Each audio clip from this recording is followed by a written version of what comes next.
Good morning everyone. আজকে একটা বিষয় নিয়ে দুটো কথা বলার জন্য আমি ভিডিওটা বানাচ্ছি।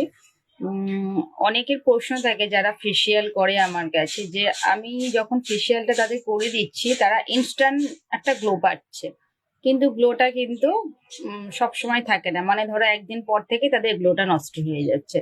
তো তাদের বলবো যে ওপর থেকে শুধু ক্রিম অ্যাপ্লাই করেই কিন্তু ইনস্ট্যান্ট গ্লোটা পাওয়া যায়, কিন্তু পার্মানেন্ট গ্লো পাওয়ার জন্য আমাদের নিয়মিত জল খেতে হবে, নিয়মিত কিছু স্টেপ আমাদের ফলো করতে হবে, যেটা আমাদের ন্যাচারাল স্কিনকে ভেতর থেকে গ্লো রাখবে। তার জন্য কয়েকটা জিনিস আমি তোমাদেরকে দেখাবো, আর তার কি উপকার আমি তোমাদেরকে বলে দিচ্ছি। রোজ সকালে তোমরা চেষ্টা করবে একটু কাঁচা ভেজানো ছোলা, কাঁচা মুগ কড়াই ভেজানো, বাদাম ভেজানো বা একটু কাঁচা হলুদ এটা খাওয়ার। এটা কিন্তু খুব উপকার স্কিনের জন্য। কাঁচা হলুদ আমাদের রক্ত পরিষ্কার করে, ফলে ব্রণ, ফুসকুড়ি, অ্যালার্জি কমায় আর স্কিন ক্লিয়ার হয়। সারা রাত জমে থাকা টক্সিন সকালে ফ্লাশ আউট করে এবং লিভারকে ডিটক্স করে, আর শরীরের ভেতরে ইনফ্লেমেশন কমায়, ফলে জয়েন্টের ব্যথাও কমে যায়।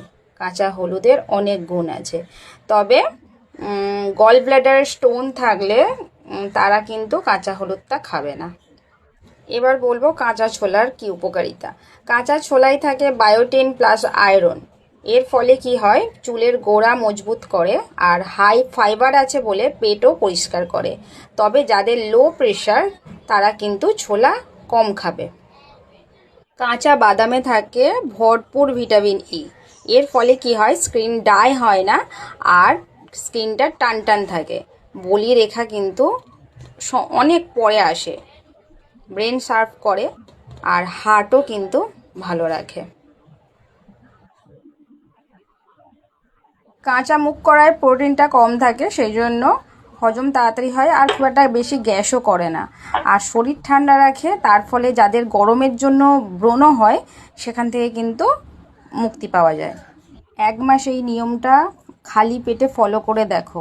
1 মাস কেন, 21 দিন করে দেখো, রেজাল্ট অবশ্যই পাবে।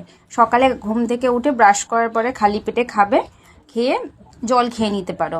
কাঁচা হলুদের সাথে কয়েকটা গোলমরিচ খাবে। কাঁচা হলুদের সাথে গোলমরিচ খেলে হলুদটা শরীর ভালো করে শোষণ করে, আর রেজাল্টটা তোমরা 21 দিন পর ঠিক পেয়ে যাবে।